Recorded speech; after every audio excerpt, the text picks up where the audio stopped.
صدر ٹرمپ نے ایک بار پھر پاک بھارت جنگ رکوانے کا کریڈٹ لے لیا۔ واشنگٹن میں خطاب کے دوران بتایا کہ جنگ کے دوران 11 طیارے مار گرائے گئے جو بہت قیمتی تھے۔ مودی کو بتا دیا تھا جنگ نہ رکی تو ٹیرف لگائیں گے۔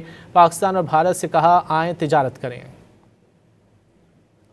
And I called them. I said, listen, I'm not doing trade deals with you two guys if you don't settle this up. They said, no, that has both of them. They didn't want to do that. I said, no, it has to. If you don't do it, I'm not doing a trade deal. We're not doing a trade deal. So, Prime Minister, I want to thank you because that was a very big deal. People have no idea. A lot of them say, oh, well, they weren't fighting. They were fighting. 11 jets were shot down, very expensive jets.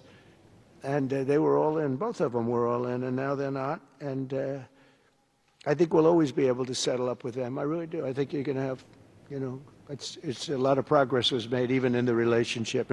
Trade deals with you two guys if you don't settle this up. They said, no, that has both of them. They didn't want to do that. I said, no, it has to. If you don't do it, I'm not doing a trade deal. We're not doing a trade deal.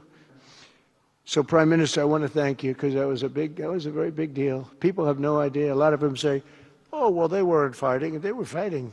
11 jets were shot down, very expensive jets. And they were all in. Both of them were all in, and now they're not. And I think we'll always be able to settle up with them. I really do. I think you're going to have, it's a lot of progress was made even in the relationship.